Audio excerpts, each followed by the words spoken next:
Afternoon. Good afternoon, मेरा नाम है ऋषभ और आज हम बात करने वाले सर्कल्स के कुछ टॉपिक्स के ऊपर। सबसे पहले आता है हमारा इंट्रोडक्शन टू सर्कल। यहाँ पे ये बोल रहा है circle and line in plane. जैसे कि हमारा एक सर्कल है और उसके साथ एक लाइन है। For a circle and a line on plane there can be 3 possibilities. अगर हमारे एक सर्कल होगा और उसके साथ एक लाइन होगी, उसकी 3 पॉसिबिलिटीज हुई। सबसे पहला होगा they can be non intersecting. एक सर्कल होगा और उसके अगल बगल से लाइन जाएगी जो उसको इंटरसेक्ट नहीं करेगी। और दूसरी they can have a single common point. इसमें क्या होता है, सर्कल को वो सिर्फ एक पॉइंट टच करते हुए जाती है, उसे वो होगा दूसरा पॉइंट। और तीसरा होगा हमारा they can have 2 common points. जैसे ये सर्कल को बीच में से काटता है, इसको कहते हैं, तो ये होगा हमारा तीसरा पॉइंट। उसके बाद हमारा सेकंड पॉइंट हुआ टेंजेंट का। टेंजेंट होती तो टेंजेंट हो कितना लग रहा है भाई।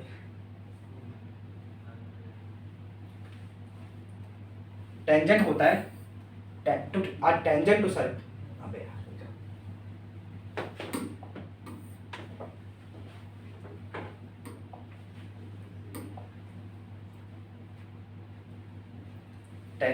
tangent to circle is a line that touches the circle at exactly one point. For every point on circle there is a unique tangent passing through it. जैसे कि हमारा सर्कल हो गया, इसको एक पॉइंट टच करते हुए कोई लाइन जाएगी तो वो हमारी टेंजेंट कहलाएगी। ज़रूरी नहीं है कि सिर्फ इसी पॉइंट से टच करे, ये किसी भी पॉइंट से टच करेगी ये टेंजेंट कहलाएगी। जैसे यहाँ से टच करा या फिर यहाँ से, ये किसी भी पॉइंट से टच करेगी, सिर्फ एक पॉइंट टच करते हुए जाएगी तो हमारी टेंजेंट कहलाएगी। अगला है हमारा second. A second to a circle is a line that has 2 points in common with the circle. It cuts the circle at 2 points forming a chord. Chord क्या होता है? जब हमारा सर्कल होता है उसको एक लाइन बीच में से काटती है, बीच में से नहीं काटती, वो हल्का साइड से काटती है और 2 पॉइंट्स फॉर्म होते हैं उससे। ये वाला जो हमारा पार्ट होता है इसको हम chord कहते हैं।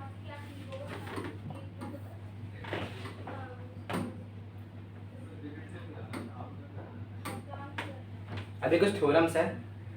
सबसे पहली थ्योरम हमारे पास होती है the theorem states that the tangent to a circle at any point is the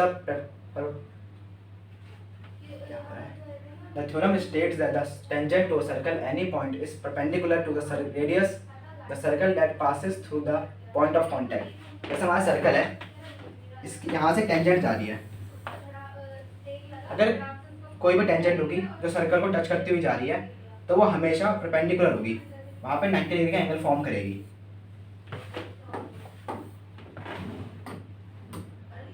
length of tangent when the point lies outside the circle there are accurately 2 tangent to a circle through it. अगर हमारा कोई भी circle है उसके बाहर से हम कोई पॉइंट हो, जैसे यहाँ पे हमारा पॉइंट ए है, यहाँ से हम अगर टेंजेंट डालें तो सिर्फ और सिर्फ 2 टेंजेंट बन पाएगी।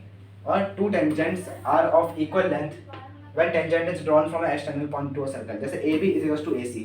ये यहाँ पे बता रहा है कि किसी भी एक्सटर्नल पॉइंट से हम टेंजेंट डाले सर्कल पे तो 2 टेंजेंट बनेगी और उसकी जो लेंथ होगी वो इक्वल होगी।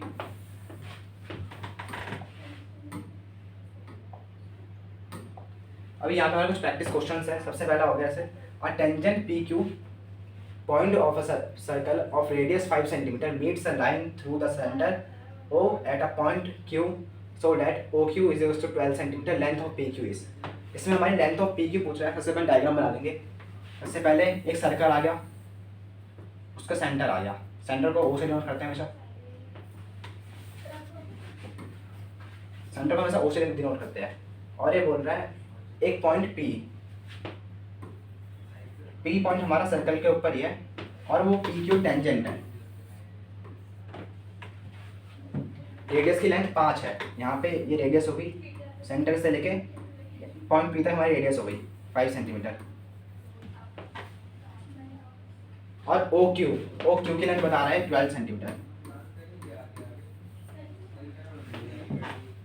तो फिर यहाँ पे ये पूछा हमसे PQ की लेंथ, तो सबसे पहले हम देख सकते हैं यहाँ पे 90 डिग्री का एंगल बन रहा है, तो फिर राइट एंगल ट्रायंगल बना रहा है। और यहाँ पे हम पाइथागोरस थ्योरम लगा सकते हैं जो होती है हाइपोटेनस का square is equal to perpendicular का स्क्वायर प्लस में बेस का स्क्वायर। यहाँ पे हमारे पास हाइट है और हाइपोटेनियस मतलब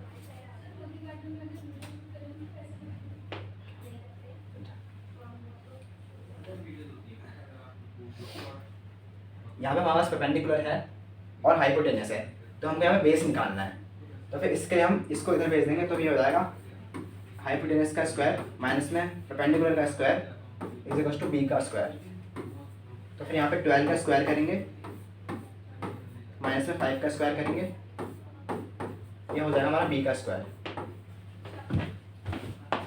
12 का स्क्वायर होता है हमारा 144, 5 का स्क्वायर होता है हमारा 25, जो कि हमारा आ जाएगा 119। तो फिर हमारे पी क्यू की लेंथ होगी 119 अंडर रूट में।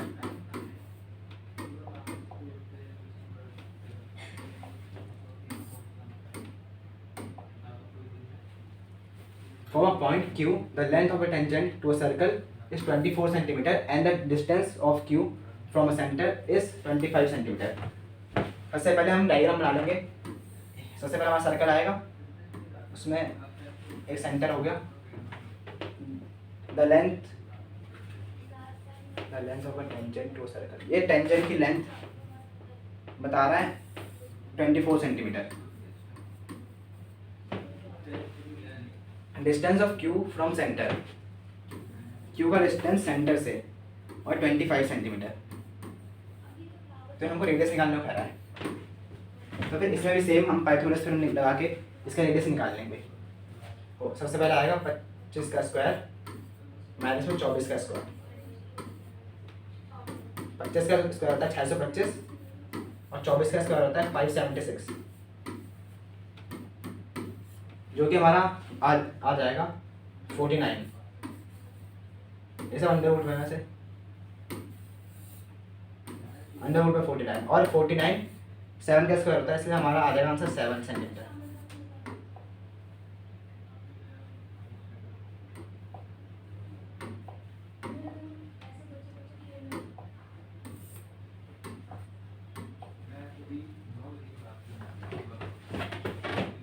अब हमारा तीसरा क्वेश्चन बोल रहा है in figure T P and T Q. यहाँ पे फिगर गिवन है, ये थोड़ा ब्लरी है इसलिए ये टी है, ये पी है, ये क्यू है, ये सेंटर है और ये 110 डिग्री है।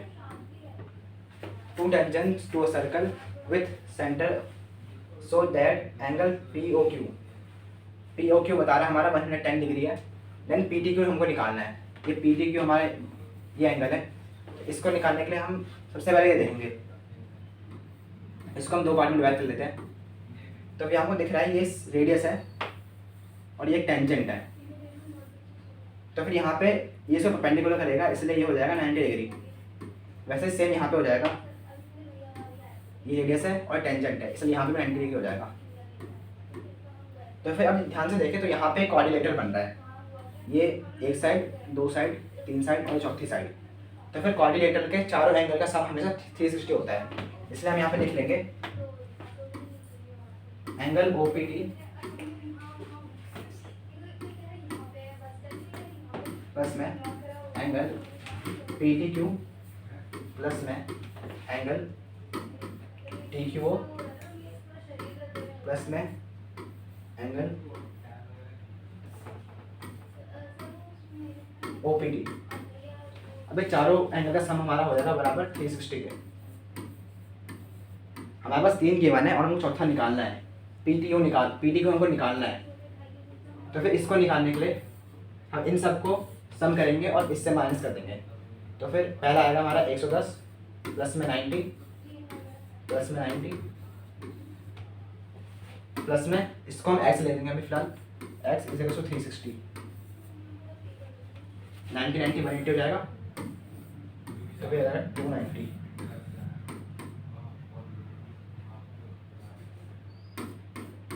Plus x is equal to 360। तो फिर 360 में इसको माइनस करेंगे तो हमारा x की वैल्यू आ जाएगी 70 डिग्री। तो यहाँ पे जो हमारा ये वाला एंगल है PTQ, इसकी जो वैल्यू है, इसकी वैल्यू आ जाएगी हमारी, इसकी इसकी वैल्यू हमारी आ जाएगी 70 डिग्री।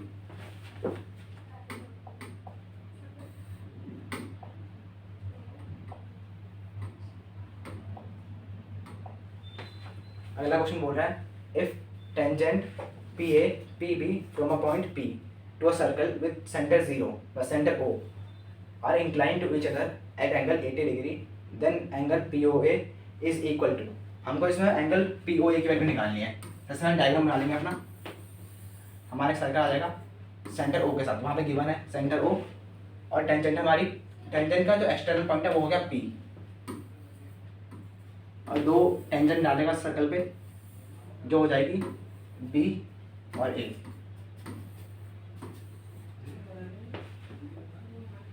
ये एंगल जो पी है उसकी वैल्यू हमको गिवन है 80 डिग्री, क्वेश्चन में यहाँ पे लिखा है 80 डिग्री।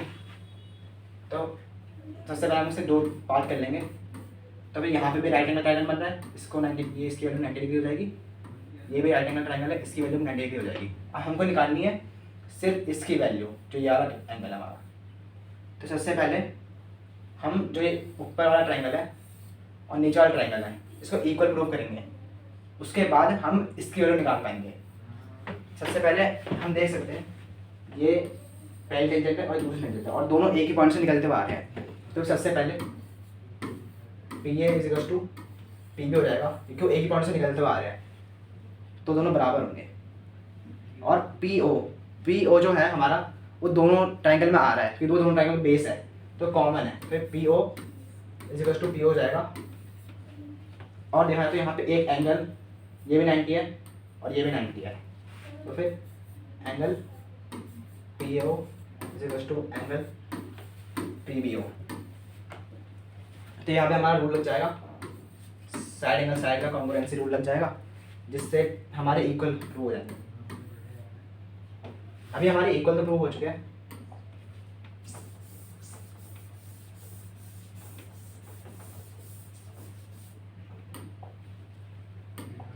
अभी इक्वल प्रूव कर दिए, अब हमको निकालनी है इसकी वैल्यू, सिर्फ इस एंगल की वैल्यू।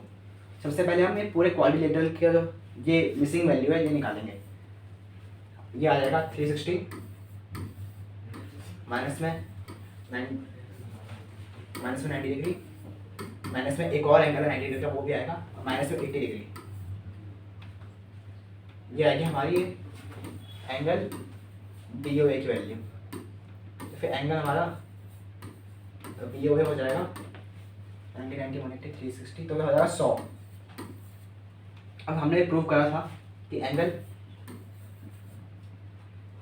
बी ओ पी हो जाएगा बराबर एंगल ए ओ पी के, क्योंकि हमारे जो दोनों ट्रायंगल है वो इक्वल है।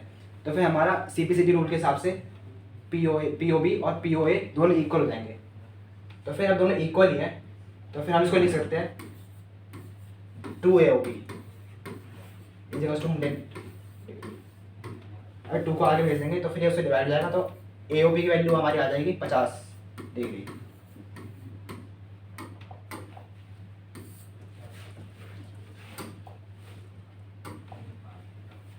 अगला question, the length of a tangent from a point A at distance of 5 centimetre from the centre of the circle is 4 centimetre, find the radius of a circle.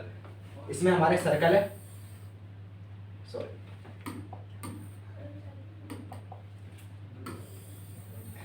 एक सर्कल है उसका centre है ओ और एक बाहर से एक्सटर्नल पॉइंट है ए। वो दो टेंजेंट डाल रहा है, इसको BC लिख लेते हैं। ये बोल रहा है जो ए से ओ की जो डिस्टेंस है वो है हमारा 5 सेंटीमीटर, और जो ए से बी का डिस्टेंस है वो है हमारा 4 सेंटीमीटर। हमें रेडियस फाइंड करना है, वही हम हमारा हाइपोटेनस रूल लगाएंगे, हाइपोटेनस थ्योरम उस हिसाब से निकाल लेंगे। 5 का स्क्वायर 25 माइनस 4 का स्क्वायर 16 आ जाएगा √9। 9 3 का स्क्वायर होता है, इसलिए रेडियस आ जाएगा हमारा 3 सेंटीमीटर।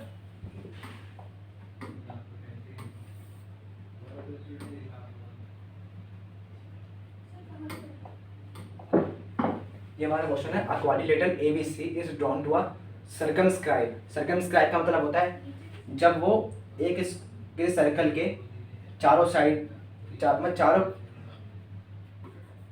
चारों साइड से सर्कमस्टांस को टच कर रहा हूँ, वो होगा सर्कमस्क्राइब। लिखा है जब प्रूव करना है A B plus C D is equals to A D plus B C. ये हमारी ए बी वाली साइड है और बी सी वाली साइड है, इन दोनों का सम ये वाली साइड और ये वाली साइड के बराबर होगा। अब प्रूव कैसे करेंगे? सबसे पहले हमारा जो भी है गिवन वो सब लिख लेंगे। सबसे पहले लिखा है ये टेंजेंट, यहाँ से टेंजेंट जा रही है, यहाँ से भी जा रही है, यहाँ से भी और यहाँ से भी, तो फिर ये दोनों इक्वल हो जाएंगे, ये दोनों भी, ये दोनों भी और ये दोनों भी। इसको लिख लेंगे पहले, जैसे D R is equal to D S हो जाएगा, वैसे सी आर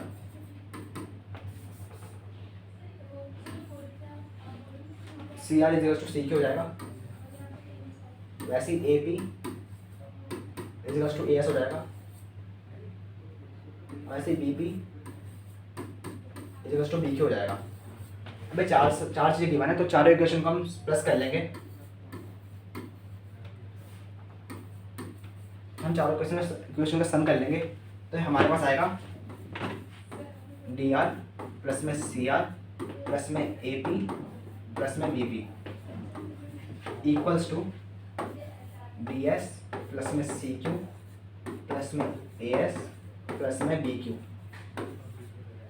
अरे हमारे पास ये सब गिवन है। अब ध्यान से देखें तो ये डी आर और सी आर है, ये हमारा यही वाली साइड है, ऊपर वाली साइड डी आर और सी आर, और उन दोनों का सम करेंगे तो वो डी सी के इक्वल होगा, तो फिर ये डी सी हो जाएगा और यहाँ प्लस करेंगे तो ए पी और बी पी भी, ये ए पी है हमारा और ये बी पी है, ये भी ए बी के इक्वल ही है, इसलिए यहाँ पे भी ए बी लिख देंगे। और यहाँ पे देखा है डी एस और सी क्यू,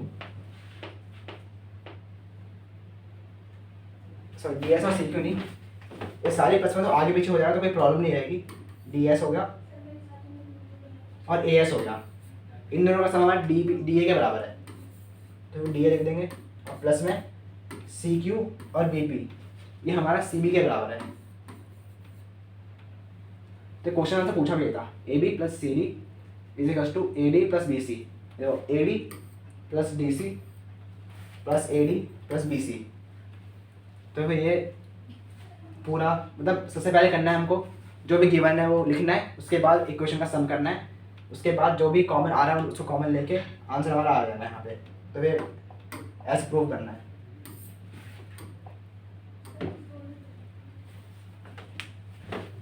ये थोड़ा ट्रिकी क्वेश्चन है, जैसे इसमें पूछ रहा है हमसे, ये सब सीधा हम नीचे का देखते हैं कि ऊपर तो ये सेम चीज़ इसको ही डिस्क्राइब कर रहा है, हमसे हमारे पास पहले ही फिगर बनी हुई है, इसलिए हम इस पर ज़्यादा ध्यान नहीं देंगे, सीधा नीचे आ देंगे। ये पूछा है prove that angle A O B is equal to 90 degree. A O B कौन सा है? ये वाला एंगल 90 डिग्री है, ये हमको प्रूव करना है। सबसे पहले सेम चीज़ जो भी हमको गिवन है वो लिख देंगे। सबसे पहले इसके दो पार्ट कर लेंगे तो फिर दिखेगा ये एक ट्राइंगल और ये एक ट्राइंगल इक्वल ही है, क्योंकि P और ये P और A और A और C ये दोनों एक ही पॉइंट से निकलते हुए टेंजेंट आ रहे हैं एक सर्कल की तरफ, तो वो दोनों हमारे इक्वल ही होंगे। और ये हो गया OP और OC,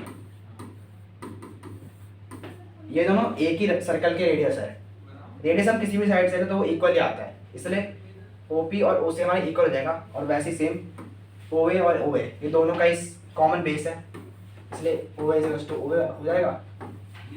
और वैसे हमारे साइड वाले रूल से कॉन्ग्रुएंट हो जाएगा। अब इसके हिसाब से देखा जाए तो ये वाला एंगल और ये वाला एंगल इक्वल होगा CPCD के रूल के हिसाब से, तो फिर यहाँ पे लिख लेंगे angle POA is equal to angle AOC। ये इसको इक्वेशन 1 के रूप में लिखने का आगे जाके काम आएगा। अब ऐसे यहाँ पे नीचे देखा जाए तो नीचे वाला भी ऐसे ही है, BQ is equal to BC है, क्योंकि वो दोनों भी सेम B से निकलते हुए टेंजेंट आ रहे हैं, ठीक है। और वैसे ही यहाँ पे OQ और OC दोनों ही कॉमन रेडियस है, मतलब एक ही सर्कल के रेडियस है, इसलिए वो दोनों इक्वल ही होंगे। और वैसे ही OB और OB दोनों एक ही कॉमन बेस है दोनों में, इसलिए OB is equal to OB हो जाएगा और ये भी साइड रूल से कॉन्ग्रुएंट प्रूव हो जाएगा। और वैसे इसका भी हम ये दोनों एंगल को इक्वल प्रूव कर लेंगे। वैसे यहाँ पे लिख देंगे angle QOB is equals to angle BOC। बाकी सब रब कर देते हैं, अभी बस ये रहने देते हैं। ये दो इक्वेशन हमने बनाई है, ये पहली और ये दूसरी, ये दोनों अभी काम आएगी। अब ध्यान से देखें तो ये एक स्ट्रेट लाइन बन रही है यहाँ पे। अब सबको पता है कि स्ट्रेट लाइन का जो एंगल होता है वो 180 के बराबर होता है। और यहाँ पे हमारे 4 एंगल है, 1 2 और सॉरी 3 एंगल है, लेकिन इसको जब डिवाइड कर लेंगे तो 4 बन जाएंगे। तो अब इसको लिख देंगे एंगल POA प्लस में एंगल AOC प्लस में एंगल COB प्लस में angle QOB is equal to 180 degree. अब ये हमारे 4 एंगल है। अब हमने यहाँ पे देखा POA is equal to AOC, ये है POA is equal to AOC।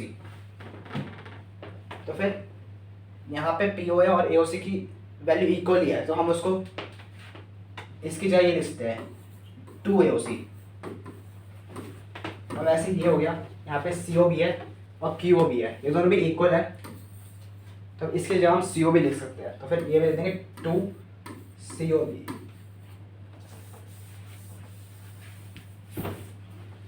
तो हमारे पास ये आ चुका है जो कि 180 बराबर है।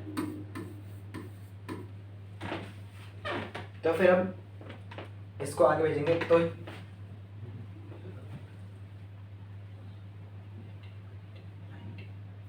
तो फिर अब इसको आगे भेजेंगे तो ये डिवाइड हो जाएंगे दोनों।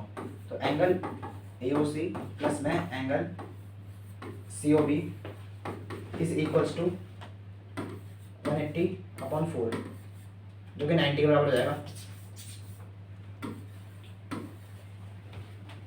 तो फिर अब हम देख रहे हैं तो AOC है और COB है, हमारा 90 के इक्वल प्रूव हो चुका है।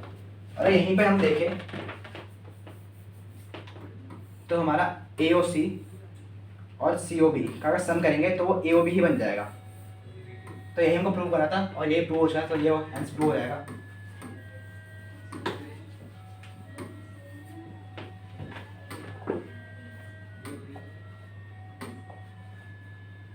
तो बस आज इतना यही था हमारी क्लास में। हमने कुछ सर्कल्स के बेसिक कॉन्सेप्ट्स पे ध्यान दिया और कुछ क्वेश्चंस करे जो थोड़े ट्रिकी थे लेकिन आसान भी थे। ऊपर वाले एक आध आसान थे, बाकी नीचे वाला सिर्फ एक यही थोड़ा मुश्किल था। तो मिलेंगे ऐसे और इंटरेस्टिंग वीडियोस के साथ, तब तक के लिए thank you so much for watching.